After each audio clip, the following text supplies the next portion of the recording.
So, welcome everybody to this members event on Russia invades Ukraine. We're delighted to be able to see you here, although it's such a worrying time. My name is Patricia Lewis. I'm the research director at Chatham House. We don't have much time, and this is a very fast-moving situation. So I'm going to turn straight to our speakers. We're very fortunate to have three of our Chatham House experts to speak with us today. So first up, I want to turn to Orysia Luszkiewicz, who's the head and research fellow for our Ukraine Forum at Chatham House. Orysia. Thank you very much, Patricia. Thanks for joining us in these indeed very disturbing and dark times for Europe. As we are convening here today, there are already fights on the outskirts of Kiev with Russian paratroopers trying to take over positions in what is a full-fledged assault on the capital of Ukraine. And my colleague Mathieu will talk about what it means military and strategically, but I'll just say that the way Ukraine sees it, Kiev sees it, and Ukrainian citizens see it, that the world is observing from the sidelines.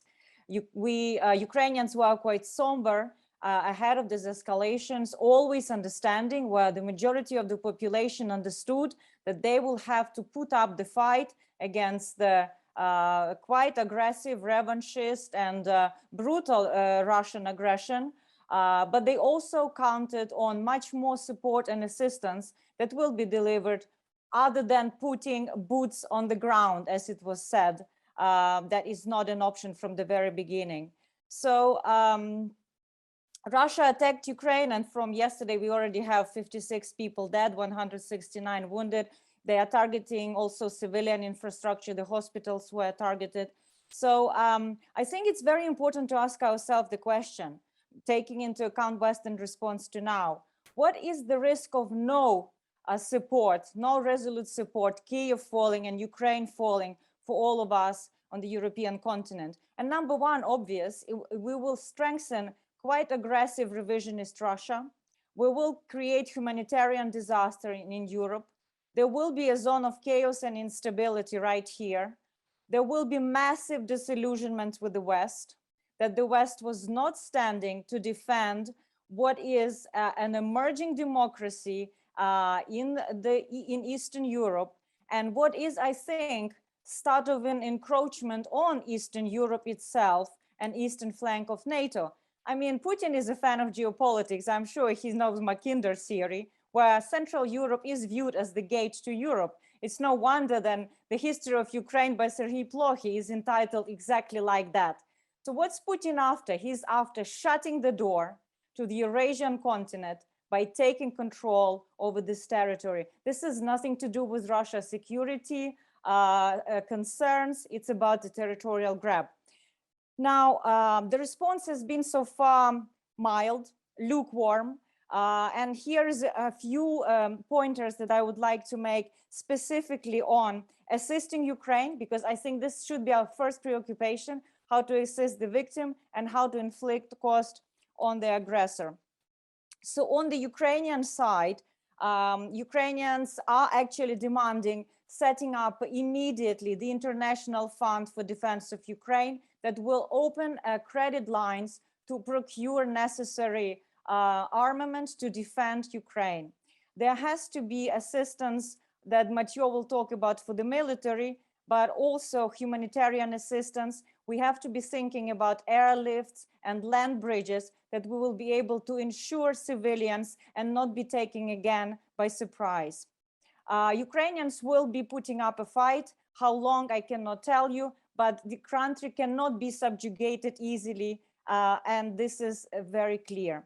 Now, on the Russian sanctions side, we need much harsher sanctions, and I'm saying that because Putin is after Kiev. He's not after Eastern Ukraine. He's not after even land bridge to Crimea. He is after installing a pro-Russian government, not even government. He is after installing military regime in the capital of Kiev that will control the country. So we need a Russian freeze on central bank, all of its assets. There has to be a sanction on Russian military industrial complex, including companies that are supplying to those companies. Russian indexes has to be taken out of composite indexes of JP Morgan, Merrill Lynch.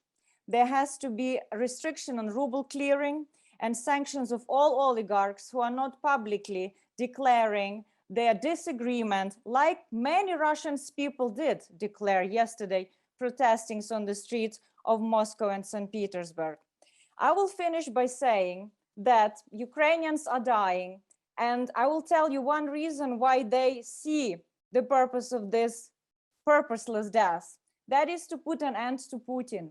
And that should be our geostrategic objective, to play on the crippling of the Russian imperialism. And what led to this conflict is not, again, NATO enlargement or what Ukraine did. What led to it is a U-turn in Russia. And if you don't believe me, listen to what Andrei Kozyrev, Garry Kasparov, and Navalny are saying. What led to this war is a U-turn in Russia, where the top leadership comes from the NKVD, KGB, FSB, very dangerous people with nuclear weapons, ready to use very devastating airstrikes against peaceful cities in the center of Europe. I'll stop here. Thank you. Thank you, Arisa. Thank you very much. I'm next going to turn to Mathieu Bouleg, who is the research fellow in Russia-Eurasia program at Chatham House. Mathieu, you're going to talk to us a bit more about the military situation and the Ukraine response. So over to you. Thank you very much, Patricia. And I wish we didn't have to make such an event today, but we had the warnings. We failed to see them and we ignored them. And there we are. This is Russia's war against Ukraine. Where we are militarily now, fights have been engaged in a lot of Ukrainian cities. Kharkiv is now highly contested. We've seen troops potentially move into Kiev at this moment, and paratroopers landing around Kiev. We are going to be seeing the battle for Kiev, which has started in a way with the airstrikes that started yesterday, landing paratroopers, and now reportedly troops moving in, which has not been confirmed. What this means, this acceleration of the sort of takeover of Kiev, is the fact that Russia is accelerating the pace of its intervention. Kiev as a sort of tactical takeover would not have taken place if it hadn't been for the heavy resistance of Ukrainian forces. So it is taking place sooner because of Ukrainian resistance. It is, of course, a political strategic goal right now to go into the political decapitation of the civilian leadership in Kiev, to occupy the country and create a bargaining chip to implement the demands. And the demands are basically the uncompromising political military surrender of Ukraine, and further to the complete demilitarization and dismantlement of the country. So what we are seeing now is basically the first phase of a wider conflict, the timeline of which has been accelerated because of said Ukrainian resistance. And the second phase could be and will probably be a sort of follow-on ground invasion. Now, I could be spending a lot of time looking at the doom of the conflict, but I actually want to look at the Russian limits, because there are a lot of limiting factors to Russia's intervention. They are not all powerful and should not be considered all powerful. First, once again, because there is heavy Ukrainian resistance. They are successfully slowing down the Russian offensive on all the axes of advances, and maybe less so from the Crimea Peninsula, but they are basically slowing down what seems to be an inevitable takeover. So this is something remarkable as such. Another point is that the aerospace forces of Russia are taking a lot of damage because the air defense systems of Ukraine are holding, because Russia has a hard time establishing air superiority, and because Ukrainian is putting up a lot of fight in terms of counter-contesting the aerial environment. Also, there is a Russian failure at this stage to cripple the command and control of Ukraine, which will allow Ukrainian forces to create more success in preparing a counter-offensive, but I will talk about it later. The second sort of limiting factor from a military point of view is morale and will to fight on the side of Russia. Don't get me wrong, Ukrainians, as my colleague Arisa said, will fight. They will fight and they will die until the end. On the other side, I would doubt very much the complete motivation and morale of Ukrainian troops. We've seen a lot of reports and unconfirmed reports, but still a lot of information coming in from the Russian line that they are forcing conscripts to sign contracts at the very border to be fighting against Ukrainians instead of just doing support operations. They are asked to go fight against Ukrainians. And there's apparently a lot of problem concerning morale, which will lead to mistakes, which will lead to tactical errors made by the Russian command. So I see a more desperate Russia to win quickly than a completely self-assured Russia that will take over Ukraine in the coming days. So this is something that should also be amplified in our narrative. Russia is not the all-powerful enemy we think it is. The problem now is two things.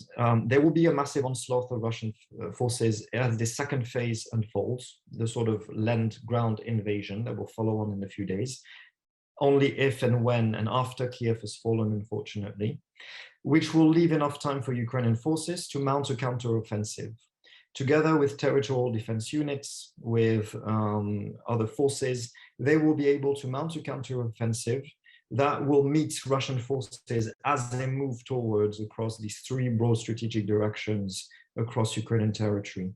This will redraw the map of Ukraine. This will be the new military map of Ukraine, but this is where Ukraine is at the moment trying to regroup and retake the initiative, to mobilize and regroup and make sure that the cost of an occupation is tremendous. So we will slowly turn from active warfare to more counter-insurrection, urban warfare, or sort of counter-occupation warfare. So the cost of invasion will be high for Russia, but this is also important to assess. But what is sure is that this new military geography is yet undetermined. Your guess is as good as mine when trying to understand where this new border will be. Could be across the river Dnieper, could be across several other cities. There's no knowing at this stage. But all these limiting factors, Ukrainian resistance, Russian morale, and our response, which I know my colleague Kasia will discuss as well, are very limiting and constraining factors for the Kremlin. And the last point is that mistakes will be made from the Russian side, and tactical errors will be made, which means they might be losing more battles than necessary. So there is still a chance that this is not a done game. This is not a done deal. And so this is important to remember as well. Thank you very much. Thank you, Mathieu. This is a very fast-changing situation as well. So, as we speak, we may have to even update what you're saying. But so let's now move to the final speaker in our brief presentation today, Katriana Volchuk, who's going to address the issues of diplomacy, and what we can do in terms of what the West can do and the meaning for Europe. Katriana. Thank you very much indeed. And thank you to Orisia and Matthew for bringing us sort of the situation as of today. I will take a step back and talk about how did we get here and what does it mean for Europe. And one of the sort of things about stock taking, why didn't diplomacy work? And I think it's important because we are still talking about diplomacy as a way forward. And I think we've seen enough to be able to draw lessons. Diplomacy didn't work because it could not work. In terms of actually demands vis-a-vis Ukraine and the West were such that they could not be met sort of in peaceful times. So what we've seen, the Russian strategy is conditional acceptance of sovereignty of the post-Soviet states. They can exist as independent states only insofar if they are subordinated and controlled by Russia. Whatever form it takes, whether it's Belarus, Armenia. And the perception in general that from that point of view that Russia has very high stakes in Ukraine, and the perception that almost Russia cares too much and the West doesn't care enough. And Russia has been waiting for that, for Ukraine to become disillusioned with the West. And they've decided to accelerate, to fast forward the disillusionment with the West by showing boots on the ground who cares about Ukraine. And this goes far beyond Ukraine. It is not only about Russia, but what we are seeing, and I would like to draw on Merkel's words about Putin living in a parallel universe, in a different universe. Russia is taking us to a different universe, the one for which we have no language and for which we still have no, basically, we have no experience. What we've seen so far is what I call the feudal pre-modern regime, sultanistic regime we've seen in Russia. And this is the aim, basically, there are clients or there are enemies. Those are two categories. And it's turning Ukraine from the perceived enemy into a faithful client. And what we talk is about ritualistic politics, about bringing Ukraine, the Ukrainian leadership, either the current or new puppet sort of regime, to plea for forgiveness and to pledge loyalty. So from that point of view, we are not used, we don't have the language, and we still talk about diplomacy, where we know that there's no diplomacy. And as one of our colleagues at Chatham House said, it's dictaplomacy, and it's dictated by tanks. So we have the situation, what has not been achieved in the Donbass, now this is applied to the whole of Ukraine. And this is not something which is going to go away. And you know, despite all the coverage of the protests in Russia, from my point of view, when reading the Russian opinions, it is the sense of fatalism, historical fatalism, that this is it and what can we do? So Russia is where it is, the aims are, but now let's move to the West, because to what extent, one of the questions is to what extent it represents a failure. And insofar, especially as Germany is concerned, I mean, it represents a spectacular failure. And what the Ukrainians are surprised, but it's not just the Ukrainians. We are talking about Moldovans, Georgians, Armenians, Azeris, people in the post-Soviet countries looking at the West and basically wondering what's the point with developing linkages and integration with the West if this is what you are left with. And so this is the issue of sanctions being very, very important, but they were factored in and they're not sufficient. It is asymmetric because our sanctions will bite in weeks and months. Ukraine is counting its time in terms of hours, not even days. So from that point of view, it's really, perhaps I may have missed something, perhaps I'm wrong, that there's a lot of covert, help to defend Ukraine, but the Ukrainians don't know about this, and it doesn't seem to be effective so far. So we have a real asymmetry in terms of the onslaught versus defensive assistance. And from that point of view, we also can see that, perhaps that's my final point at this stage. I mean, in terms of stock taking, and I would like to use the new concept, which is Schroederization of the West.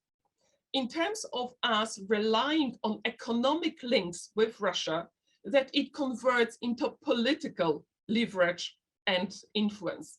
We know that it has been a one-way street. Russia has influenced us, and the West has not been able to influence Russia. So what we see, it is this really that the costs for us are higher than they are for the Russian regime, for the time being at least. And from that point of view, the time is in favor of Russia. We have the end, as it is, unless something changes, of EU's Eastern policy and the basically demise of the soft multilateral institutions in Europe in terms of the Council of Europe and the OSCE. So this is the situation we have at the moment. So Ukraine is not just Ukraine, it is a much broader challenge. And for Ukraine, the final point is perhaps it is just not capitulation, it's not demilitarization. What we'll be seeing is a rolling list of demands that Ukraine will have to meet. So it's diplomacy by tanks. This is what we have now. And I will stop here. Thank you. Thank you very much indeed, Katerina, and sorry for mispronouncing your first name as well as your family name. So I've got some great questions here. There's an awful lot of them, as you might imagine. I'm going to try and take them and group them a bit together. So there's quite a bit on the military side of things. And I wonder if perhaps we could take a question from, I think it's David Schofield, if he's there, if that's possible to unmute you, David. Yes, indeed. Thank you. David Schofield speaking. Thank you all for the excellent summary in such a short time. My question is, do you think that Ukraine could be Putin's Afghanistan? In other words, as the Soviet leaders did at the end of the 1970s, is Putin now potentially biting off more than he can chew and picking up Mathieu's point about the limits on Putin's power? Might this contribute in due course to his downfall, combined perhaps with some resistance within Russia? I was going to also read out Alana McLaren's question as well to add into that, is how credible is the nuclear threat from Putin? And will the perception of this threat lead to the West to sacrifice Ukraine by not intervening militarily? Perhaps if we could start with those two questions. I'll start with you, Mathieu. If anyone else wants to jump in, let me know, and by putting your hand up. Thank you. Thank you very much, Patricia. I actually dodged a bullet on the nuclear one because I think you're the best placed person to answer it. But just, you know, on that front, we've seen Putin himself toy around with the nuclear threshold in rhetoric, that, you know, any Western response would be met with all options possible. We've seen Russia conducting a Grom nuclear readiness check exercise since last Saturday. So we are evolving, as Cassia said, in a completely different mental space when it comes to actual deterrence, which makes the cost of entry into this conflict from a Western perspective extremely high in terms of potential escalation. On the new Afghanistan, it's actually a very interesting comparison. It's too early to say, because what we are here is at the initial period of war, the first critical fait accompli creating situation in the 24, 48, 72 first hours, which have been accelerated once again. The timeline is accelerating because of Ukrainian resistance and the hardships on the ground for the Russian army. But this is just the very start of the tip of the iceberg of a massive and much wider onslaught when Russia will have exhausted most of their precision-guided munitions and will start doing indiscriminate, blind carpet bombing against Ukrainian targets. And this is when the real war, in a way, quote unquote, will start. So it is too early to say whether this will be a quagmire for the Russian forces moving in and what this new geography will look like. Afghanistan as a comparison in terms of urban warfare and counterinsurrection warfare, yes. But this has already been factored in by the general staff. They have not entered into a war without a clear war termination strategy. And part of that war termination strategy has to do with counterinsurrection warfare. Of course, Russian troops have moved in knowing they would have to hold that territory, seize it, keep it, and make sure they can keep capturing it.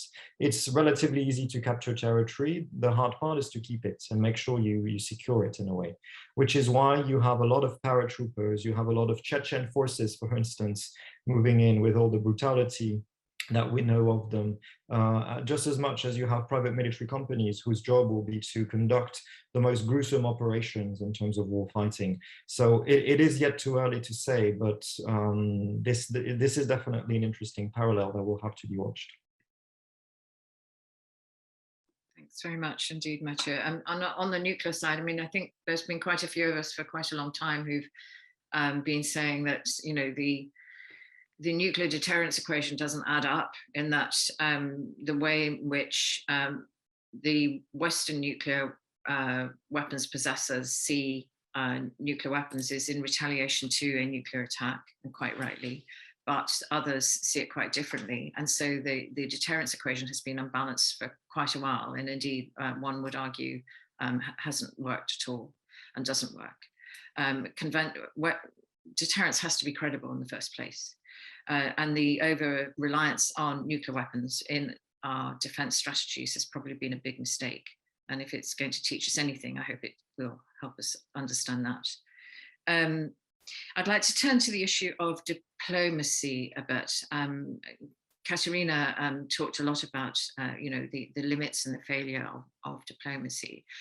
And Stephen Porter has a question that I'd like him to ask, and also Kieran O'Meara as well, in terms of the potential for UN resolutions. If I could turn to both of those, please. Hello, yes, it's Stephen Porter. I'd like to ask, doesn't Russia's invasion of Ukraine represent a massive failure of Western diplomacy and a failure of NATO's security strategy?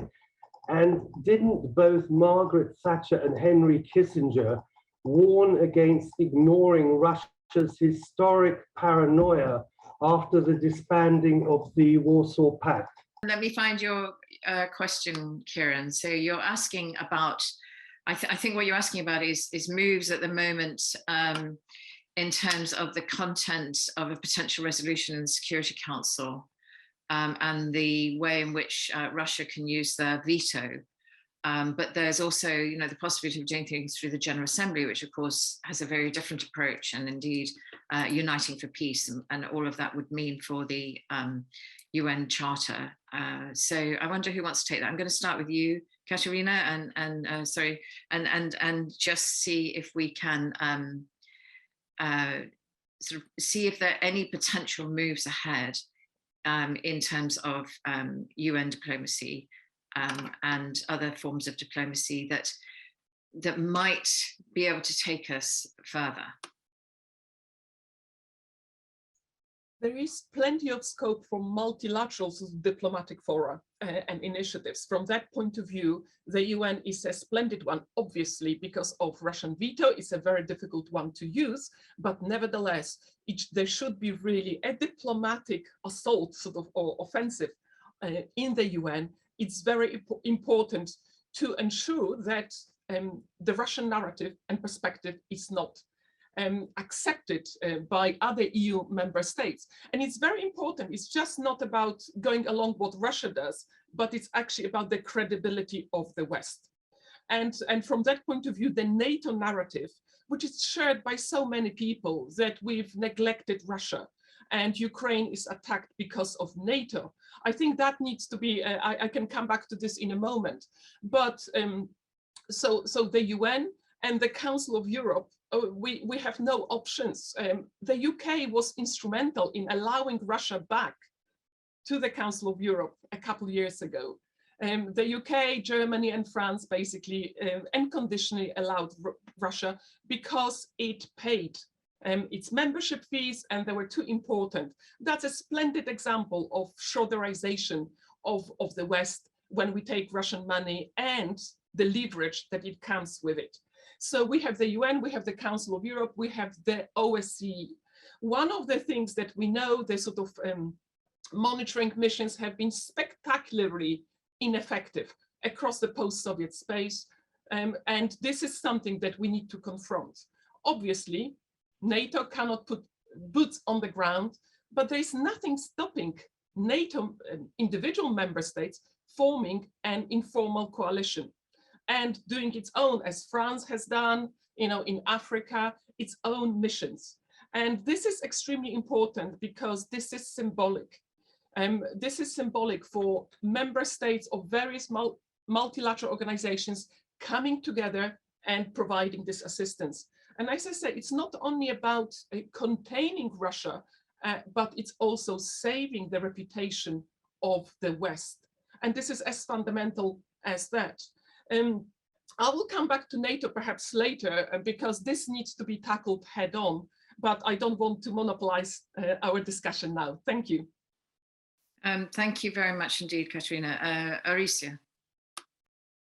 Thanks. I think we have to be very careful how we draft this diplomatic onslaught or diplomatic track in addition to what is going on at the moment. We haven't been good at it. What comes to mind to many people in the region is 2008 French deal that was brokered with Russia that actually was broken on every account.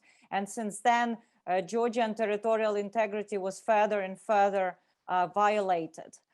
President Zelensky says, and I literally quote, "Russia will have to talk to us how to finish aggression. The sooner they start, the less losses there will be for Russia, of course, for Ukraine.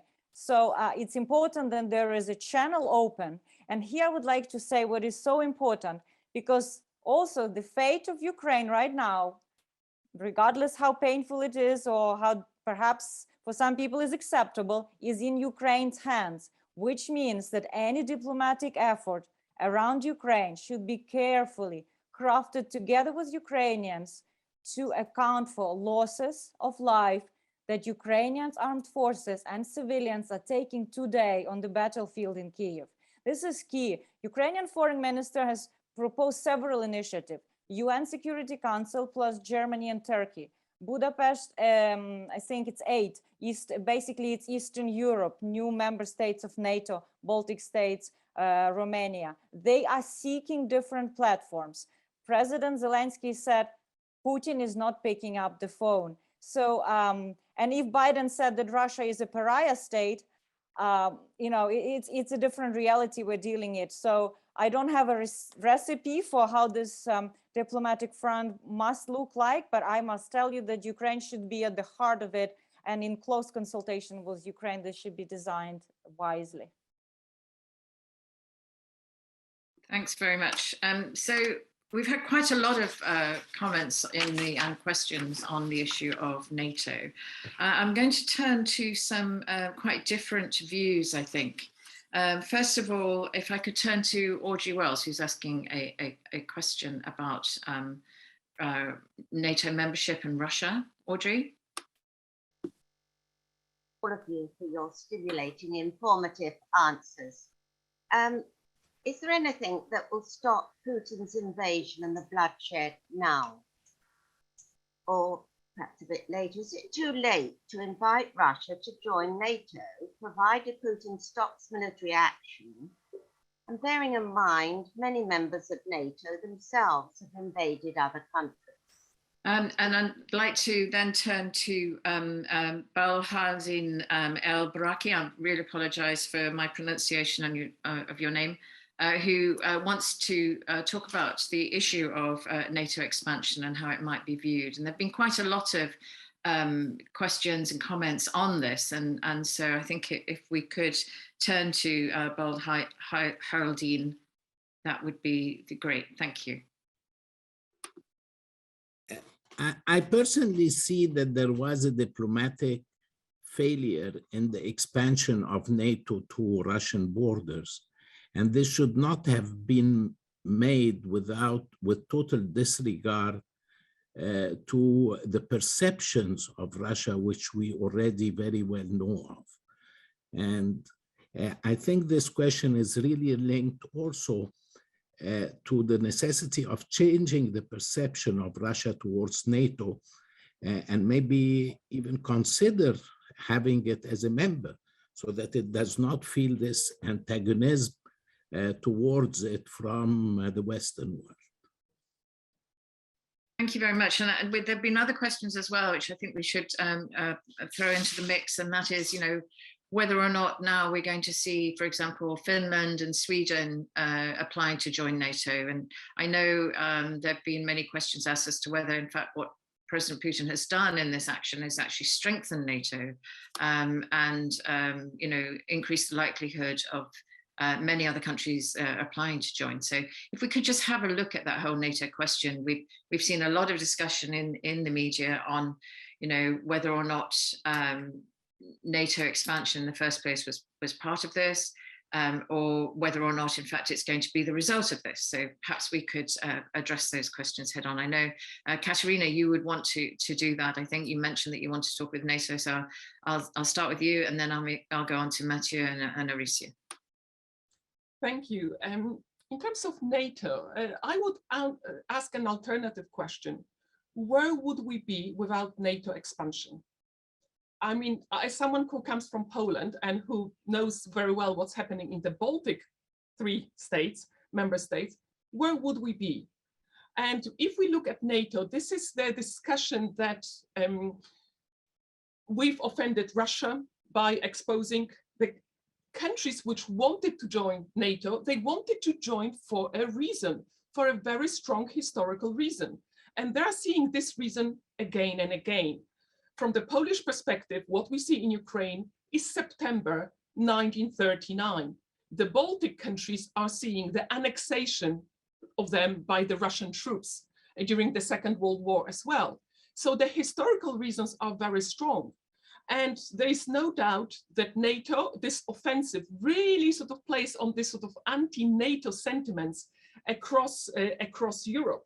So the changing perception of NATO is, I'm afraid, is a straw man, because Ukraine and Georgia have not moved anywhere vis-a-vis the NATO since 2008. This has not been on the agenda. They have been saying it, and so what? Something that changed is in Russia. And this is something that takes us, on whose terms are we talking about Russia? On Russia's terms, then we're talking about NATO, or are we talking about who is in the Kremlin? And from that point of view, the rational argument about NATO enlargement or not, and looking at the eastern flank, is far too weak at the moment, as it is, even with basically additional sort of troops. So NATO is not a problem. It's an excuse for this basically iron curtain, drawing it back between what is now Central Europe and the post-Soviet states. And that's a very different type of discussion. And so I would like, NATO to be kept in perspective, especially when we are talking about the countries which at the moment are basically people in the Baltic republics, states are petrified of what's going to happen to them despite NATO membership. Thanks a lot, Katerina. Mathieu. Thank you very much, Patricia. I'll just echo what Kasia said. This is an event about war in Europe. This is about Russian war against Ukraine and its citizens. We have children dying in orphanages. We have citizens being killed because of Russia's folly. Let's not talk about, all these myths about Russian NATO expansion. We have consequences to deal with and lessons to learn on our own complacency, of course, on what may or should have been done regarding Russia. Whatever the situation is, we can't rewrite the past. We can debate all we want about the expansion of NATO on the one end and the expansion of Russian imperialism on the other one. As much as we want, this is not changing the debate. We cannot deter Russian worldview. This is a worldview that has been honed by the trauma of the end of the Cold War, that has been fashioned by state propaganda for 20 years with Putinism now. This is something that has been shaping foreign policy making as creating excuses, creating pretexts. This is undeterrable. You can't deter a worldview. So we also need to change our narrative around what could and what should be done. If you still believe that we did not engage Russia back in the day to discuss the expansion of NATO, then you are a Russian troll and you fall victim to Russian propaganda. We actually published a report about a few months ago on exactly this, the myths and misperceptions that we have in the West around the Russian debate. Because Russia owns the Russian debate, and they've been pouring information warfare activities against us to make sure we understand the world according to how they want. A world of fear, a world of misconceptions, a world where might is right, which is contrary to what we believe in, what diplomacy is, and what the international rules-based order should be. And the very fact that we are discussing accommodations to Russians' interest, massaging Putin's ego on an event where we have a war in Europe, is exactly it, people. We need a strong wake-up call because civilians are dying as we speak. Kiev is being taken by Russia. This is a fratricide, and this is war in Europe that will have decades of consequences, not just on the European security order, but on everyone on board who believes democracy is still a thing. Thanks, Mathieu. Auricia. I would like to thank Mathieu for bringing some members of our audience after the Stockholm Syndrome. Let's remember what this signifies and be very careful. And I would like to square us back to what could be done to help Ukraine and to shorten the tenure of Putin in office. I really believe this is the best geostrategic objective we all could have in the West jointly with Ukraine, Georgia, Moldova, countries that are, and by the way, Belarusian opposition, I would like to also mention that the territory of annexed Belarus is being used for the military attack on the Kyiv capital today. This is the consequences of us closing the eyes on Putin grabbing territory bite by bite in Europe. So my proposition is the following, in addition to what I have already outlined. As we were speaking, the orphanage was hit by a mortar fire. Children are dying. These are war crimes. So today the West has to set up an international commission that will monitor all war crimes performed from the start of because there's already one chapter of Russian Black Book, from annexation of Crimea to what they've done in Donetsk. Now they are using it to a bigger extent. So war crimes must be reported. And there is a very vibrant human rights community in Ukraine that was helping Belarusians to report their crimes. Now they're on the case of what Russia does. They need funding. A second one, we need to talk to Russian people about what Russia is doing. We have seen an array of protests. We should not be shy. You know, there's a joke in Ukraine that all Russian army is in Ukraine, Russians should rise up. Then there aren't that many military left in Russia. So let's be honest and have a strategic communication to the Russian population about Putin's game that is in not Russia's national interest, but just purely, and there was a question about the end game of Putin, purely serves the preservation of autocracy with a nuclear power in Europe. Thanks very much indeed. And indeed, Nils Amaral is asking at what point is there a threshold at which decision makers in Western countries may decide that enough is enough? And I think that's a really important question. I'm going to turn now to some questions that have come up about what the UK can do. So Estanela asked, you know, what can the UK do? What are the specific things? We've heard some of them earlier, but maybe some other discussions. We have Matthew Reisenstein talk about a no-fly zone. Is that possible? We heard Ben Wallace this morning seemingly to rule that out. And if I could turn to Carl Wright, if he wishes to take the floor and talk about, you know, what impact this could have on alignment and policy post-Brexit. So Carl. Yes, thanks very much and good afternoon. I'm really looking a little bit forward in what's going to be a brutal new geopolitics, and wondering if this developments don't really require the UK government to start seriously aligning its foreign policy aims with the EU, not just on Russia sanctions, which of course is very critical and is happening to some extent, but more generally. So I'm looking at the slightly longer term consequences in reacting to not just obviously Russia in the first instance, but more generally, given the reluctance there has been post-Brexit to work more closely with the EU on foreign policy. Thank you. Thanks very much indeed. So this is taking sort of a specific British focus just in this round of questions, if people have anything they want to add on. I'm going to turn to you, Arisia, first, because I know that this is something that you've obviously been looking at.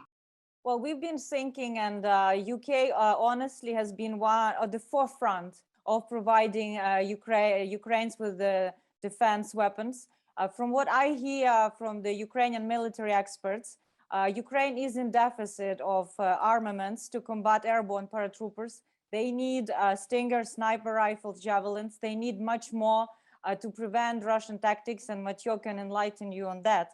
But we also need logistics, communication equipment, hospitals, evacuation, medical materials.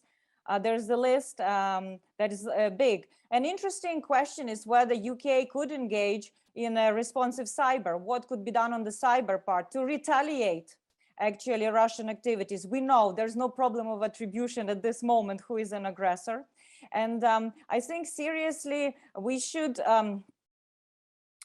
contemplate, I mean, what Casa suggests about peacekeeping or deployment, peacekeeping deployment to the part of Ukraine that is still peaceful in order to place that further deterrence on Russian aggression. I know it's a controversial issue, but I think if Ukraine falls, we'll all have consequences that will cost us more than this risk-taking today. Another option, and because we are talking about defense of Kyiv, could be sending a cargo airplane accompanied by gem by the jet fighters to land in Boryspil today to provide all these armaments that are needed. Yes, it's risky, but are we helping Ukraine to defend Ukrainians without putting boots on the ground? Here's one option. Thank you very much. Anyone else got anything they want to add on to the UK's position, Katerina? Yes, I would like to emphasize to what extent the UK has been a role model for many countries in Central Europe and Ukraine as well. There was a bit of sort of dip on Monday this week about the weak sanctions, and there is still more that can be done. But in terms of the rhetoric and in terms of actually understanding what's happening, this has been unparalleled, especially when we compare with Germany and France, where really only yesterday we could hear the words which realistically describe what was going on. So the UK has been exemplary from that point of view, and there is so much that can be done because the UK has this enormous experience of actually diplomacy and working and at the international level, with many countries which are prepared to and happy to support Ukraine lack. So from that point of view, the leadership role from the UK is very much needed in Europe. And with Germany and France, they are sort of in the waking up phase. It takes time. So from that point of view, insofar as can be nudged, and I'm quite concerned about this continuous sort of feeling that the economic costs have to be mitigated for Russia, and especially when it comes to the SWIFT system. We need symbolism. We cannot have defense. We need symbolism, and it is one of those aspects. And finally, the point, some of the questions are about regional wars. This is normal. This is Europe. And I think this view of Ukraine being some kind of Russia's Gabon still prevails. And it's actually very difficult to see what is going to change it. And if this doesn't change, we certainly do not understand, many of us, the significance of what we are seeing in front of our eyes. Thank you, Katerina. Matteo, do you want to add in, or shall I go on to the next question? Yeah, just very quickly on the no-fly zones, because this is something that comes back a lot, and it would be a good idea that looks extraordinarily hard to accomplish and sustain on paper. So it's a good idea on paper that actually is hard to do in reality for several reasons. The first one is that you need to look credible, and the more you look credible, the more it increases potential escalation against your then enemy, which with the risk of Russia turning the rhetoric that the United States, the UK, or anyone doing or attempting to do no-fly zones is a co-combatant with Ukraine, and therefore should be treated as such. So that is also risking further escalation, and I'm thinking about horizontal escalation to other theaters. The other risk is that Russian air defense systems and air superiority assets are sort of sandwiching Ukraine from Crimea in the south, occupied Crimea, of course, and Belarus in the north, occupied Belarus in a way, because we've had sort of legal occupation of Belarus for the past few weeks now. And so this will make accomplishing air superiority and achieving no-fly zones for any Western assets extraordinarily difficult to accomplish in reality. So this is also something we need to calculate and accept the cost potentially. And the UK can't do it alone. This would have to be a mission, either a coalition of the willing, or ideally a sort of NATO mission. But if we declare a NATO operation over contested skies, then this completely changes the game. And this is not something we are ready to go towards, of course. Thanks, Matteo. So I'm going to now turn to, we're running out of time, of course. We've had fantastic questions and comments in the chat and in the Q&A. So I'm going to now turn to two issues. First, I'm going to ask us to address the long-term spillover effects. Beza Unal asked about the issue of multilateral treaties, UN negotiations, the International Space Station, and all of the collaborative work, whether or not these will be impacted. Michael Roberts asked about Georgia and Moldova, which I think you partly answered, but maybe want to address again. But a number of questions. Chris Vitali, Nicholas Allen talked about China. And what China might be learning from this, particularly vis-a-vis Taiwan. And then I'm going to turn to Catherine McKenzie, if I could ask Catherine if she would like to unmute herself, to talk about the wider international narrative, and particularly looking at how this is sort of playing out in the global South. Catherine. Thank you. Yes, I had trouble logging in the first place, but no, I was just struck this morning. There was a statement from the OAU, which was cautious, but it did specifically mention calling on the Russian Federation. So there was that, not exactly blame, but even in naming them, they were. It was critical, but it was wary, and a lot of the responses to this, particularly from various commentators in the global South, especially within Africa, were more buying into the Russian narrative, that this is the Russian narrative of it being Russia versus NATO, Russia versus the US, and we in Africa should not be buying into the Western agenda. And I'm not sure there's that issue of how we shift the narrative, firstly at the state level, since various questions have been talking about potential UN action, but also at the sort of public opinion level, because it's clear to me that there isn't a fixed position either at the government or the public level, because frankly, this is a shock, it is an upheaval, and currently positions aren't aligned.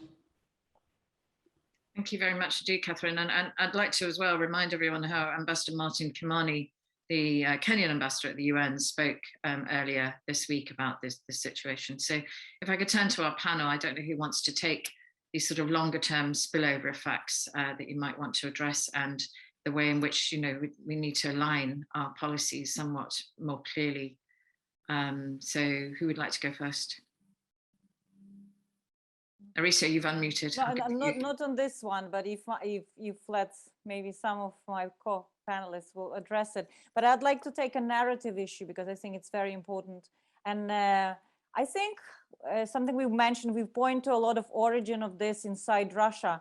And I think in Russia, you know, we have a delusional view of the collapsing empires. I mean, Russia is still collapsing, let's be honest. That's why Russia is so preoccupied by these territorial expansions, because it wants to protect its own core.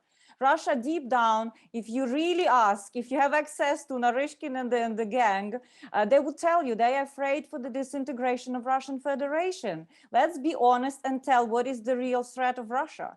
So, and Ukraine is a former colony of Russia. So I guess the post-colonial narrative would be very effective. And I do hope that there will be a solidarity, especially in Africa and Latin America and other places, about this narrative, because it is an anti-colonial struggle. In Ukraine, this war is perceived as the war for independence. Very clear, be or not to be. There's no choice. Putin will not tolerate 50 Shades of Grey. I'm not sure I want to go there, Arisia, in terms of 50 Shades of Grey. Mathieu, Katerina? Very quickly, if I may, I'll probably let Kasia end on this, but I just want to remind what my colleague Domitila Severum also posted on listening to what the Kenyan representative of the UN said a few days ago. These words of wisdom, sending a clear history lesson and civilizational lesson, enlightening lesson to Putin himself, which I hope, of course, he will not have listened to. But this is, this is the very situation where we are now. This is, this is the force of right fighting against the force of evil in a way. So he has a very Star Warsy kind of outlook, but this is very much where we are now, in believing that we are fighting for what is right, in our ability to protect the rules-based order and not let it degenerate into a form of chaos or the constructive path that Russia seems to be so hell-bent on going. And the way that we shape our response in the collective community, not just the West as we call it in general, but everyone on board who stands for these principles, will shape the way the future world is shaped as well. And we are also going to be giving a lot of lessons learned to China when it comes to contesting potentially the rules-based order as well. So what we do now with Russia we will have to confront in a few years, decades, we don't know exactly when, against China. And what we do in Europe with Russia, we will have to face on the other side of the world because of geography in the Pacific, because Russia is also a territory, you know, a Pacific power, a small North Pacific regional power, of course, but it is very much present. So our response now will be absolutely paramount and crucial to the shape of things to come in a way. The world has changed yesterday, and it's up to us to retake the initiative as well. I won't say take back control because that would be too politically incorrect, but this is very much it. Katerina, do you have anything to add?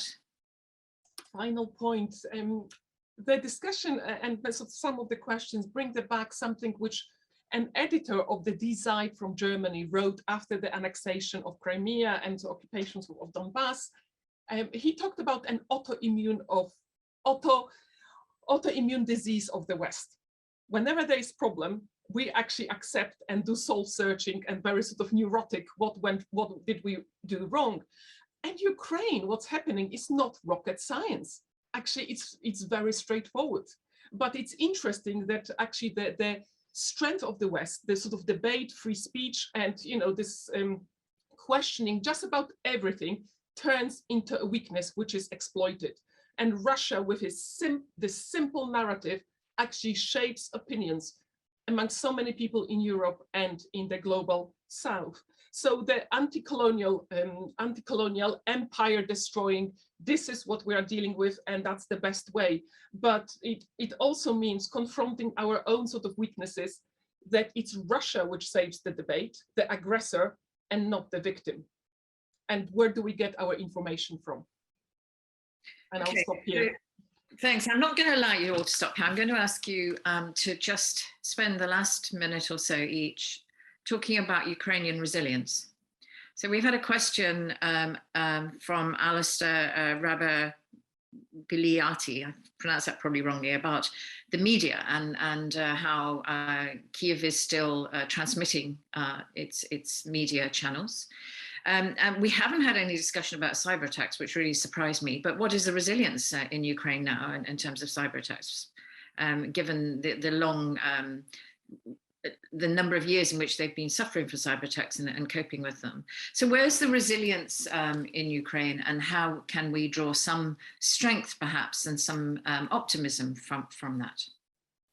I'll just bring two questions and then maybe Mathieu can take cyber and military. There are two very important sources of Ukrainian resilience, and that is perseverance in the shadow of empires. The Russia, Ottoman Empire from the east, we had aggressive Poland for centuries. Ukraine has survived that thanks to very strong national identity and idea of freedom. Very strong. It comes across, and that is a striking difference of political culture in Ukraine and Russia.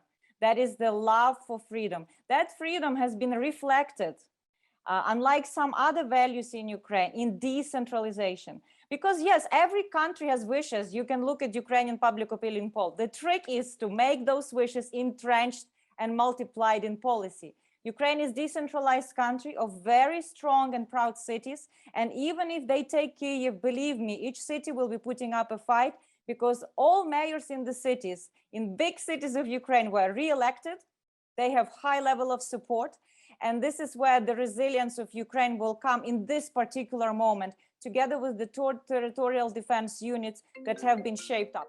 Mathieu, and then Katerina. Yeah, very quickly on the cyber front. So we haven't seen the sort of onslaught or bulk of Russian electronic warfare and cyber warfare operations. We've seen the informational part of it. We've seen a few cyber attacks already, but this could only be the start. And there will be a moment, unfortunately, when the command and control of the Ukrainian forces will be less able to operate, which means forces will be less coherently managing communication movements in time and in space, which will completely blunt the ability of Ukrainian forces to communicate, to fight, and to survive in an increasingly contested environment. And this is where the cyber attacks that will probably come will be critical for the Ukrainian command and control system. Also for critical national infrastructure. should Russia decide to seize more territory and hold these critical national infrastructure at risk of destruction as a sort of scorched earth policy to make sure that Ukrainians also, civilians also feel the sort of brunt of occupation when you start cutting power, gas, heating as well in major urban centers and beyond. So in a way, this is all part of this sort of informational and contested bubble or struggle that Russia will launch and is already launching kinetically with, you know, the tanks, but also in a non-kinetic way through information, cyber, and electronic warfare capabilities. Don't forget, cyber's a two-way door, Matthew. Things can go back, right? So yeah. You know, Ukraine's been developing its cyber capability for quite a while. So maybe Russia needs to think about that too. Katerina, I'm turning to you for the final word from the panelists. So we are close to running out of time. Thank you. I'm not a sort of cyber person, but as you said, Patricia, it's a two-way street. And I'm not a cyber person, but we haven't heard anything. Is it not happening, or it is happening, but we are not informed?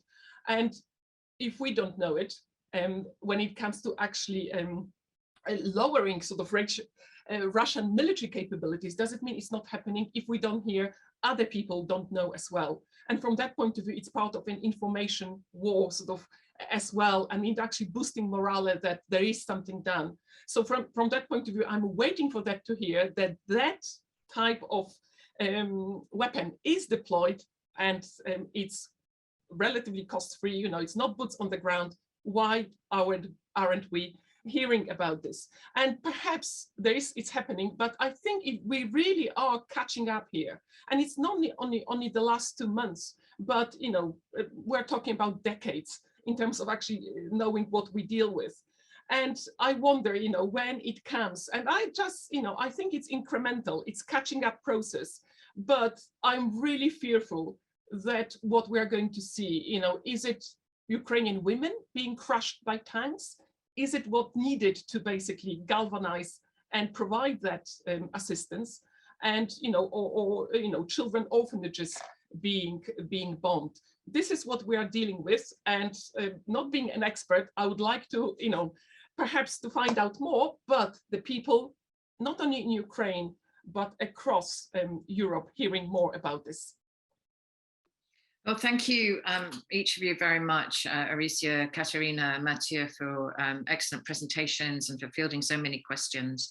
Thanks also to all of the participants, our audience, for also putting forward questions, comments in the comments box, etc. I really appreciate it. Of course, it's not long enough to discuss this, but we hope we've given you some flavour of the situation, some flavour of perhaps some of the root causes, some of the ways forward, and some discussion about what we might take some heart from and how we might go from there. So thank you all very much. Thank you for your support of Chatham House. We will be keeping you in touch. Please look on the website for all of our publications. There's quite a few coming out on this, of course, and we've been producing quite a lot too, and we hope that that contributes to your understanding and ability to discuss these things in the wider world. Thank you.